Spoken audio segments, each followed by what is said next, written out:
아멘. 반갑습니다. 아멘. 한 주간도 주 안에서 평안하셨습니까? 아멘. 우리 좌우 옆 사람하고 우리 반갑게 또 인사할게요. 샬롬, 주의 사랑으로 사랑합니다. 축복합니다. 시작. 샬롬, 주의 사랑으로 사랑합니다. 축복합니다. 사랑합니다.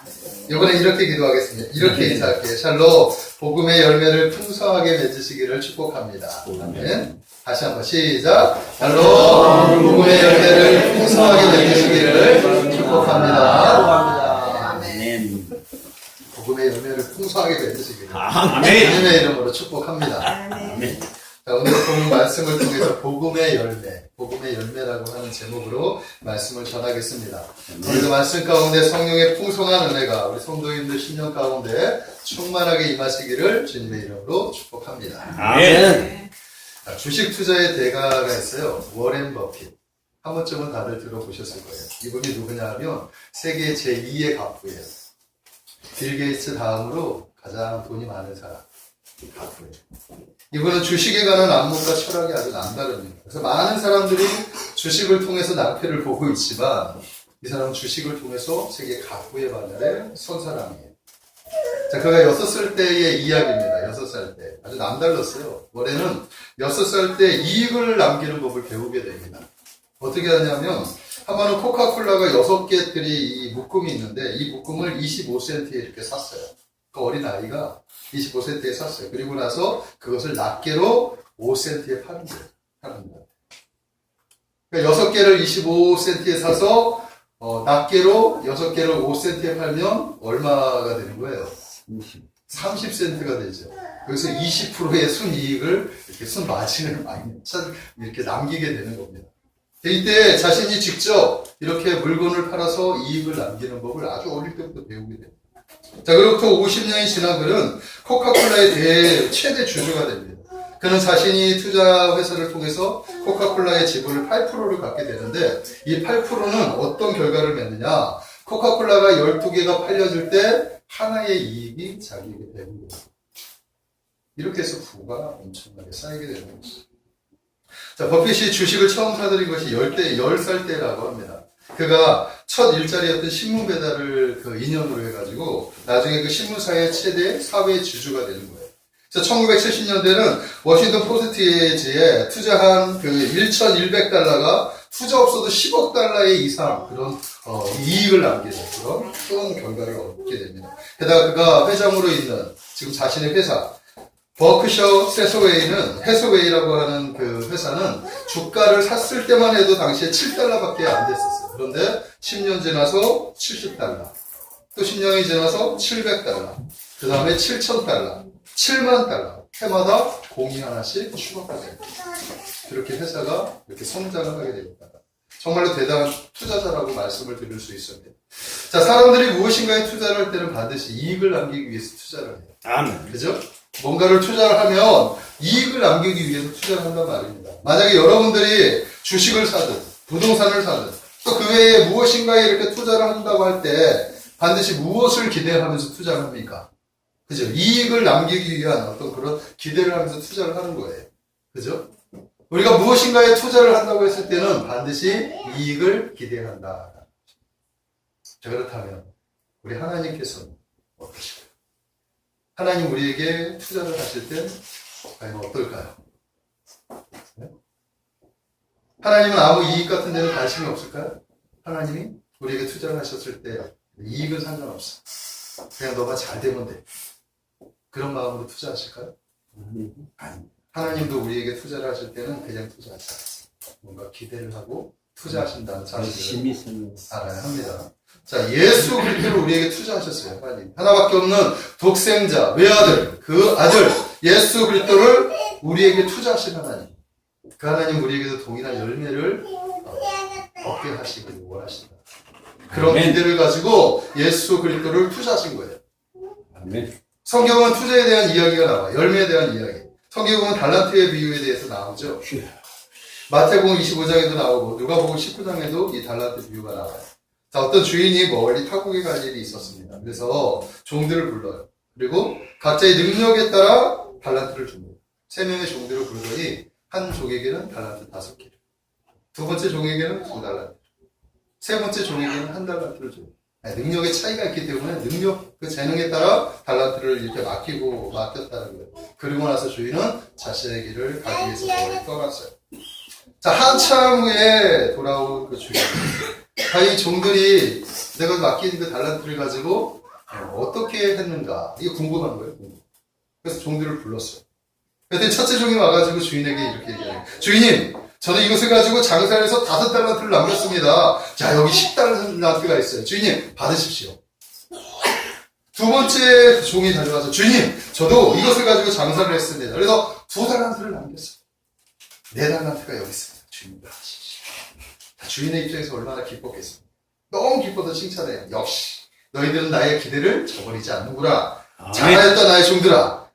너희들이 작은 일에 충성했으니 내가 더 큰 일을 너희에게 맡길 것이다. 이렇게 이야기를 합니다. 그때 1달란트 받은 종이 쪼로로 와가지고, 주인님, 저는 주인님이 맡긴 것을 잃어버릴까봐 걱정이 돼서, 그것을 어떻게 할까 고민하다가, 그래, 땅 속에 묻어두자. 땅에 묻었습니다. 자, 여기 주인님께서 맡겨주신 1달란트, 여기 있습니다. 주인. 그 말을 듣는 주인이 화가 나죠. 그 주인에게, 그 종에게 말하는 이 악하고 이 게으르고 무익한 자가 차라리 그 돈을 은행에 맡겼더라면 그치? 이자라도 건지지 않았겠느냐. 너는 당장 내 집에서 나가라. 나는 너같이 게으르고 악하고 무지한 녀석과 함께 살 수 없다 하면서 내쫓아. 달란트 비유는 하나님 나라의 비유예요. 하나님의 나라. 그 나라는 그 나라의 비유. 여기서 주인은 그 주님이겠죠. 그리고 종들은 바로 주의 제자들이겠지. 우리들을 가리시는 거예요. 하나님께서 우리에게 맡긴 이 은사들이 있죠. 이 은사들을 사용해서 하나님의 나라, 복음의 열매를 맺기를 원하신다. 하나님 우리에게 열매 맺기를 원하신다. 라는 사실을 믿으시기를 바랍니다. 자, 또한 예수님께서 열매 없는 무화과나무를 저주하신 사건이 있어요. 자, 예수님께서 이제 십자가를 지시기 위해서 세 번째 예루살렘에 입성하셨습니다. 그런데 입이 무성한 무화과 나무를 보게 돼요. 신학기가 느껴졌는지 그 나무에게 가까이 가는 거예요. 입이 무성하니까 분명히 어떤 열매를, 무화과가 열려있을 거다. 저 무화과로 시작기를 좀 이렇게 채우자. 그래서 무화과 나무에게 가까이 갔어요. 그런데 무화과 나무에 가까이 갔더니 잎사귀는 많은데 열매가 하나도 없어요. 그것을 보고 예수님께서 뭐라고 얘기해요? 이제부터 영원토록 네가 열매를 맺지 못하리라. 저주해버렸어요. 그랬더니 그 무화과 나무가 즉시 말라버렸다. 성경은 말씀하고 있습니다. 자, 이렇듯 하나님도 자녀들에게 복음의 열매를 기대한다는 사실을 우리가 알아야 합니다. 아멘? 자, 마태복음 3장 8절에 보면 회개에 합당한 열매를 맺으라. 우리에게 말씀하고 있어요. 너희가 회개했으면 회개에 합당한 열매를 맺어라.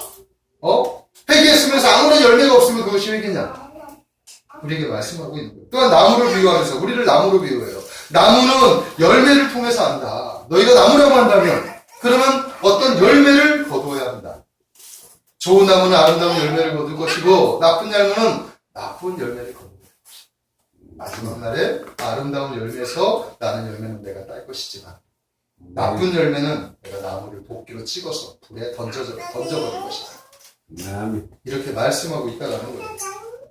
자, 이 땅에 참 사람으로 오신 예수 그리스도는 하늘의 미랄이 되셨어요. 그래서 복음의 열매를 거두셨습니다.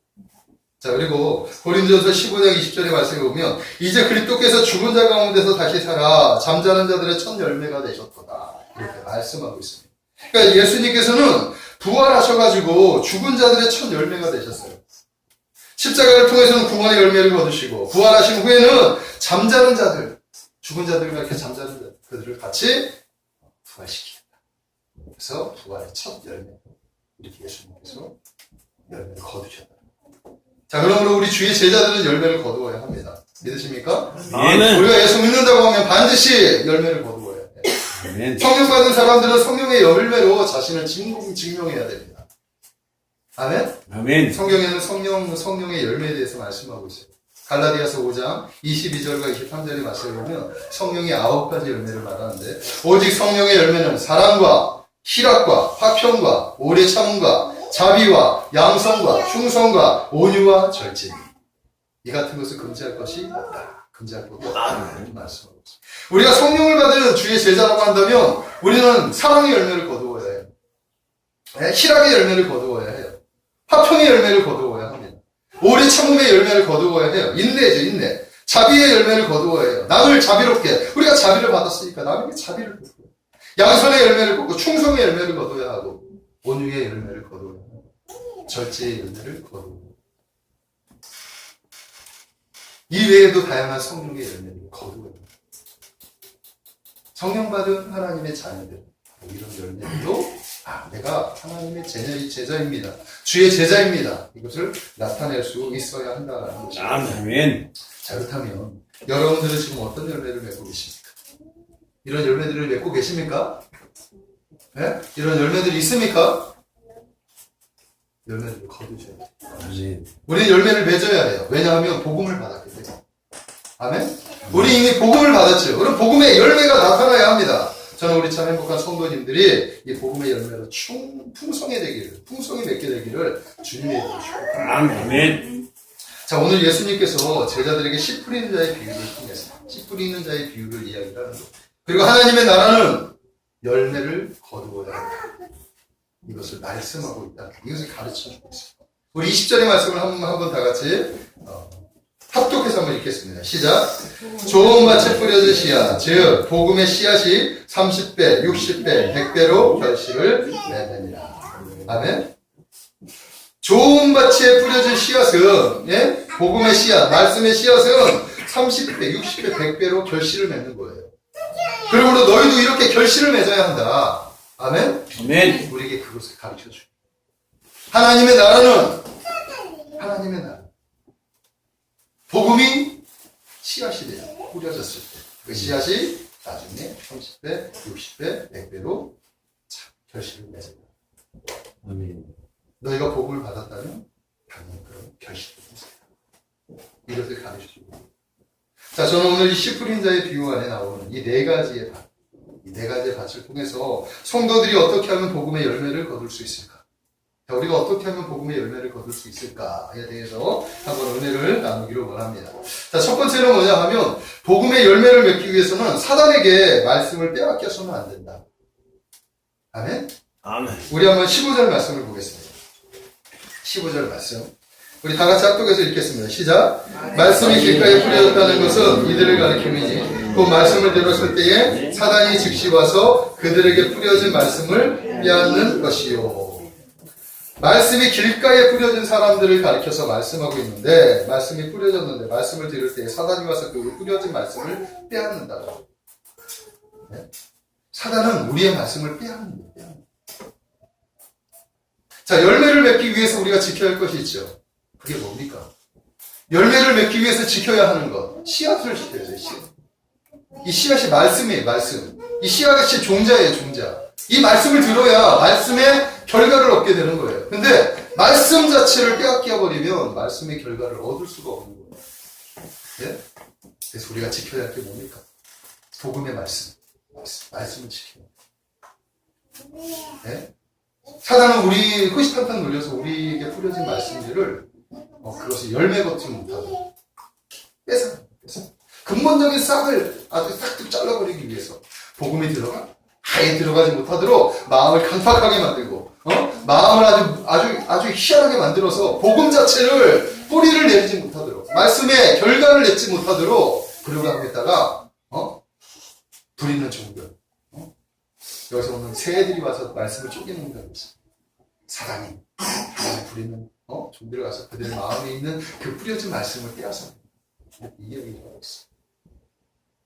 자, 많은 성도들에게 복음이 드려졌는데 어떤 성도들은 말씀에 뿌리를 내리고 그리고 결실을 냈는데 어떤 성도들은 말씀을 빼앗긴단 말이에요. 길가에 뿌려진 씨앗들이 마음이 굳어져서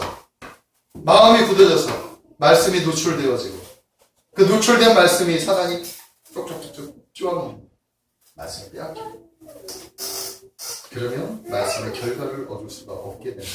아멘. 지금 그 얘기를 하고 있다는 것입니다. 자, 농부가 씨를 뿌려요, 농부가 씨를 뿌리는데 농부의 마음은 어떤 마음을 가질까요? 씨를 뿌리면서 잘 자라주고 그래서 올 한해 소출을 기대하면서 씨를 뿌리는 거예요. 그러니까 근데 이 씨가 잘 자라기를 뭐라는데 이 씨가 낭비되고 새들이 와서 쪼개먹는다고 한다면 어떻게 되겠느냐. 그래서 농부는 주님을 하는. 네? 이 씨는 하나님의 말씀. 여기서 밭은 우리의 마음. 하나님의 씨앗, 복음의 말씀이 우리에게 뿌려졌는데 우리의 마음이 뿌려져서 그 말씀을 받지. 그때 사단이 와서 우리가 받은 말씀을 뺏어간다라고 성경은 우리에게 말씀하고 있다는 거죠. 자, 그러므로 우리에게 주신 말씀을 빼앗기지 말아야 합니다. 아멘. 아멘. 길가에 뿌려진 씨앗, 길가 밭에 대해서는 무엇을 얘기하느냐? 너희가 길가 밭같이 마음이 굳어져서 말씀을 사단에게 빼앗기는 그런 마음같이 되지 마라. 그런 마음같이 되고 결실을 맺을 수 없고 아예 씨 자체가 사라지게 된 것이다. 이것을 경고하고 있는 거예요. 그러므로 하나님의 복음의 말씀을 잘 지켜나가는 여러분들이 되시기를 주님의 이름으로 축복합니다. 아멘. 이스라엘 백성들이 우상 숭배를 했죠. 하나님의 말씀이 그들에게 임했는데 그들이 우상 숭배를 하면서 말씀이 굳어졌어. 하나님을 보지 않으면, 하나님을 품지 않으면, 하나님의 말씀에 귀를 기울이지 않으면 우리의 마음을 굳어져. 그때 그 굳어진 마음에 사단이 와서 우리에게 뿌려지는 애들을 빼앗습니다. 길가밭에 대해서 한번 잘 묵상해 보시길 주님의 이름으로 축복합니다.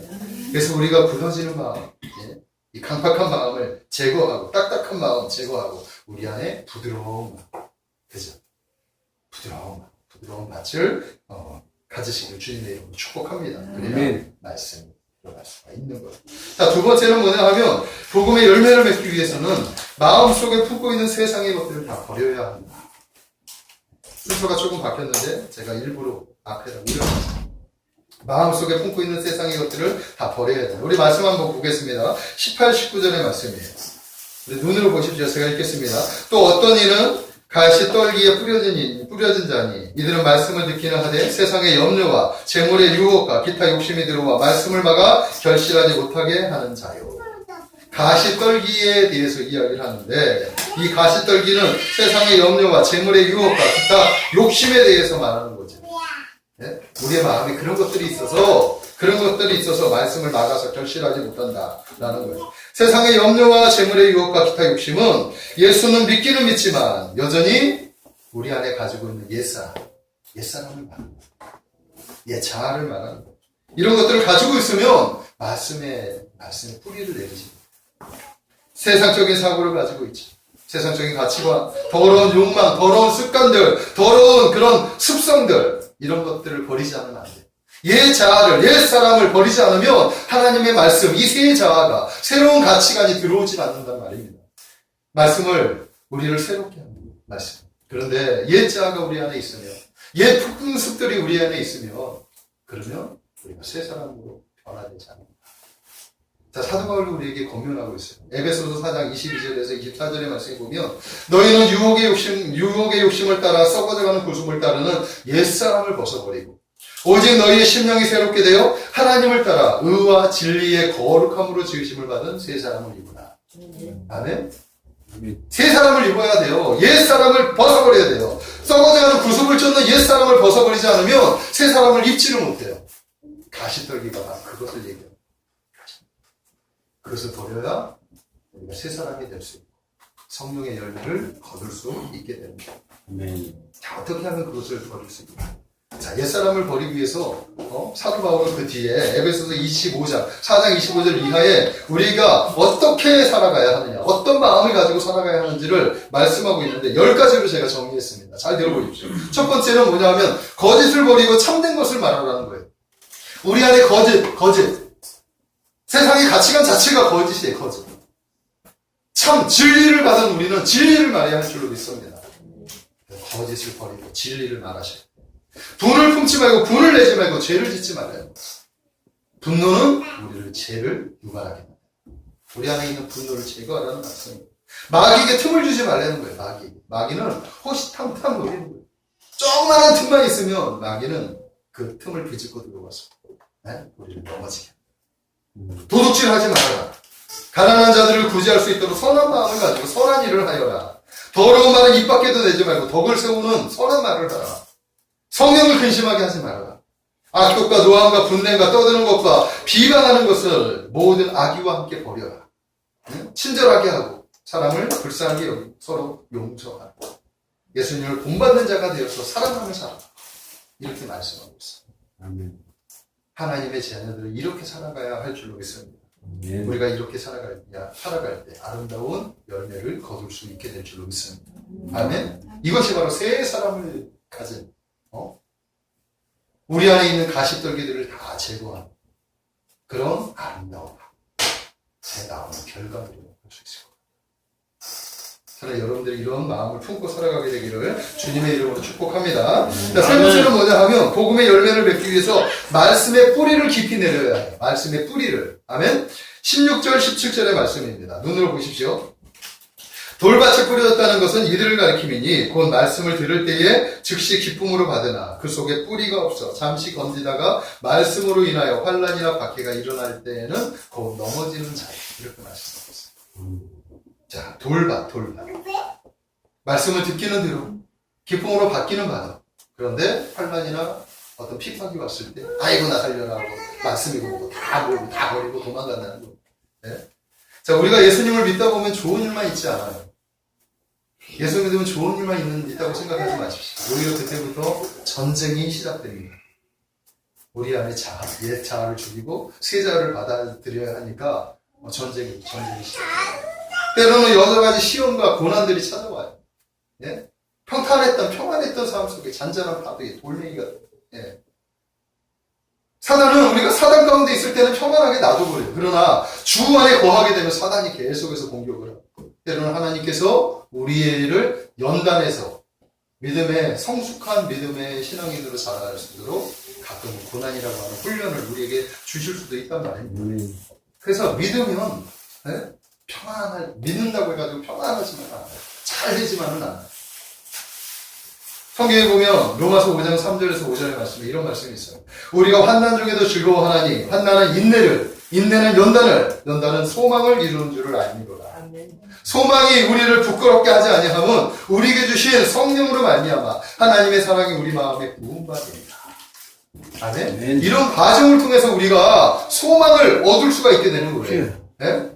자, 성도는 반드시 그래서 고난의 터널을 통과해야 될 줄로 믿습니다.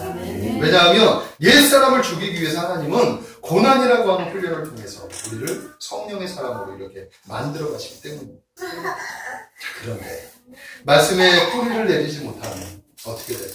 고난이 찾아왔을 때 우리는 무너져요. 말씀에 뿌리가 없으면 고난이 찾아왔을 때 무너지는 거예요. 환난이 찾아왔을 때 하나님을 버리게 되는 거예요. 하나님 주신 아름다운 선물들을 제대로 누리지 못하고 무너지게 됩니다. 그러므로 성도는 복음의 뿌리를 내려야 할 필요가 있습니다. 아멘. 우리 안에 있는 돌짝밭, 이 안에 숨겨져 있는 딱딱한 것들, 그 안에 흙으로 덮여 있는 그 돌짝각 같은 그런 것들을 다 뿌리 뽑아야 돼요. 아멘. 그래서 그곳에 하나님의 씨앗, 복음의 씨앗이 뿌리를 내릴 수 있도록 우리의 마음밭을 갈고. 자, 말씀을 깨닫지 못하면 복음의 뿌리를 내릴 수가 없다라는 사실을 우리가 알아야 됩니다. 자, 우리가 2부 시간에 성경 말씀을 읽는 시간을 갖습니다. 이거는 말씀을 깨닫기 위한 과정이에요. 말씀을 깨닫고 말씀을 뿌리 내리기 위한 과정입니다. 그런데 올해 이제 시간이 지나다 보니까 2부 시간이 조금 약해졌어요. 집중력이 좀 떨어졌어요. 우리가 신약 성경 다 봤죠? 구약 성경도 지금 어느덧 사무엘, 하를 읽고 있단 말이에요. 근데 조금만 있으면 구약 성경도 다 맞춰지게 돼요. 그러면 우리가 성경을 일독을 하는 거예요. 일독. 성경을 일독하면 이제 성경의 베이직이 깔립니다. 하나님의 말씀을 들렸을 때 이제 그게 그때 이런 말씀이었지. 그걸 가지고 좀 더 깊이 묵상할 수 있고 하나님이 이 말씀을 통해서 나에게 무슨 말씀을 하고 계시지? 그죠? 그 안에 담겨져 있는 교훈들, 그 안에 담겨져 있는 하나님의 메시지들을 우리가 찾을 수가 있는 거예요. 말씀을 알아야 찾지요. 그래야 묵상할 수 있는 힘이 생기고, 그래야 말씀에 뿌리를 내릴 수 있는 거예요. 평안할 때는 문제가 없어요. 하지만 우리가 환란이 있을 때 말씀에 뿌리를 내리십니다. 그러므로 평안할 때 말씀의 뿌리를 깊이 내리시기를 주님의 이름으로 축복합니다. 아멘. 자, 마지막 네 번째는 뭘까요? 마지막 네 번째는 복음의 열매를 맺기 위해서는 마음의 밭이 좋아야 한다. 마음의 밭이. 아멘? 우리 20절 말씀 우리 다 같이 한 목소리로 읽겠습니다. 시작. 좋은 밭에 뿌려졌다는 것은 곧 말씀을 듣고 받아서 30배나 60배나 100배에 결실하는 자리라. 아멘. 어느 곳에 떨어져야 말씀에 뿌리를 내리고 30배, 60배, 100배를 걷느냐. 좋은 밭. 그러므로 우리가 좋은 밭이 되어야 하는 거예요. 아멘? 밭은 우리의 마음이죠, 마음. 우리의 마음이 좋아야 돼요. 하나님의 말씀을, 아멘. 하나님의 말씀을 기뻐하면서 하나님의 말씀을 거부하지 않고, 오늘 하나님 나에게 무슨 말씀을 하십니까? 하나님의 말씀에 오픈되어져야 돼요. 우리 마음밭이 좋아야 그래야 결실을 맺을 수 있는 거예요. 아멘. 마음밭이 좋아야 씨앗이 뿌리를 깊이 내릴 수가 있는 거예요. 뿌리를 깊이 내린 씨앗은 어떤 환란이나 어떤 바람이 와도 흔들리지 않지. 이게 좋은 거지. 길가가 굳어진 마음 갈아엎어야 되지. 트랙터로 갈아엎으십시오. 가시떨기 다 뽑아내셔야 돼요. 안에 돌들 있죠? 숨어져 있는 것들 다 이렇게 해서 갈고리로 다 뽑아내요. 그래서 아멘. 좋은 맛을 만드시. 아멘. 그래야 우리가 좋은 열매를 얻게 된다. 얻게 됩니다. 저는 여러분들이 이런 열매들을 맺게 되기를 원합니다. 우리는 복음을 받은 하나님의 자녀들이기 때문에. 아멘? 아멘. 복음의 열매를 거두어야 됩니다. 반드시 우리는 열매를 맺어야 돼요. 주께서 어떤 열매를 우리에게 맺으실까? 너희들은 어떤 열매를 맺긴 맺을까? 우리에게 복음의 씨앗을 뿌려주시고 나서 한 사람 한 사람 보시면서 이 열매는 어떤 열매를 거둘까? 어떤 열매를 거둘까? 이렇게 기대하고 계신단 말이에요. 그런데 열매를 걷지 못하고 우리가 죽어버린다면 하나님이 얼마나 슬퍼하시겠습니까? 주님이 얼마나 슬퍼하시겠습니까? 예수님의 십자가의 죽으심이 헛되게 하지 말아야 된다. 아멘. 아멘. 자, 근데 여기서 말하는 이 열매는 어떤 열매일까? 세상에서 말하는 그런 어떤 이익의 열매일까? 이게 아니겠죠. 복음의 열매는 하나님의 나라 확장하는 열매예요. 하나님의 나라를 확장하는 열매. 영혼을 구원하는 열매. 아멘. 복음의 열매의 진정한 가치는 바로 영혼 구원에 있다. 라는 사실을 믿으시기 바랍니다. 자, 초등학교 다니는 외아들을 둔 아버지가 있었어요. 열심히 회사에서 일을 하는데 갑자기 아내로부터 한 통의 전화를 받았어요. 여보, 학교에서 귀가 든 우리 아이가 교통사고로 당했어요. 빨리 오세요. 모든 걸 정리하고 급하게 아버지가 병원으로 갔는데 아들은 이미 차 밖에 묻어졌어요. 절망을 하면서 통곡을 하면서 그 아이를 장례하고 땅에다 묻어줬어요. 그리고 나서 아들의 방했죠. 그 아버지의 마음이 얼마나 아팠어요. 눈물을 흘리면서 아들의 물건들을 하나씩 이렇게 챙기다가 아들의 일기장을 그 일기장을 뒤져보다가 그 일기장에서 이런 글귀를 하나님, 제 아빠가 예수님을 믿게 해주세요. 아빠가 예수님을 믿을 수만 있다면 제 생명을 드려도 좋아요. 아이가 그런 말을 거기다가 일기장에 씁니다. 그러면서 그가 회상하기를 줄만 되면 아이가 아빠 손을 잡고 아빠 교회 한번 갑시다. 교회 한번 좀 가줘요. 하면서 아빠에게 복음을 전했던 그 모습이 생각나요. 내가 예수만 믿었다면 우리 아이가 죽지 않았을 텐데. 저절히 후회하면서 통곡을 하면서 아이의 마지막 유언을 받기도 합니다. 그리고 나서 즉시 아이가 다니는 교회로 가서 주님을 영접합니다. 그리고 지금은 전 세계를 다니며 젊은이들에게 복음을 전하고 있습니다. 자, 이 사람이 누구냐면 이 아버지가 바로 지난 반세기 동안 세계 도처에서 수백만 명의 젊은이들을 그리스도 앞으로 인도하는 데 큰 역할을 했던 대학생 선교회, CCC라고 해요. 대학생 선교회. 이 CCC의 김준건 목사님의 이야기. 예수님을 믿느냐 믿지 않느냐, 이것은 가벼운 문제가 아닙니다. 아멘? 열매라는 것이 바로 이런 거예요. 예수님을 모르는 사람들은 이해할 수 없지요. 그러나 예수 믿는, 예수님을 영접한 사람들만은 아는 그것이 있어요. 네? 자신의 생명을 들여서라도 사랑하는 사람들이 예수님을 영접해야 돼요. 이 생명이 얼마나 귀한 것인지 예수 믿는 사람만이 알기 때문에 이 아들이 바로 그것을 알았어요. 어릴 적 이 아들. 그리고 그가 바로 진정한 하나님의 나라의 열매라는 것입니다. 자, 요한복음 12장 24절에 보면 내가 진실로 너에게 이르노니 한 알의 밀이 땅에 떨어져 죽지 아니하면 한 알 그대로 있고 죽으면 많은 열매를 맺는다. 예수님이 이 땅에 한 알의 밀로 오셨지. 그분이 십자가를 통해서 자기를 희생하심으로 말미암아 온 인류의 구원의 은혜가 넘치게 된 거예요. 아멘? 아멘. 예수님이 십자가로 죽었기 때문에 우리가 구원을 받을 수 있었다라는 것입니다. 마찬가지예요. 누구든지 나를 따라오려거든 자기를 부인하고 십자가를 지고 예수님이 짊어졌던 십자가 우리에게도 그 십자가가 있다. 그 십자가를 우리가 짊어져야 돼. 그럴 때 복음의 열매를 맺게 된다. 아멘?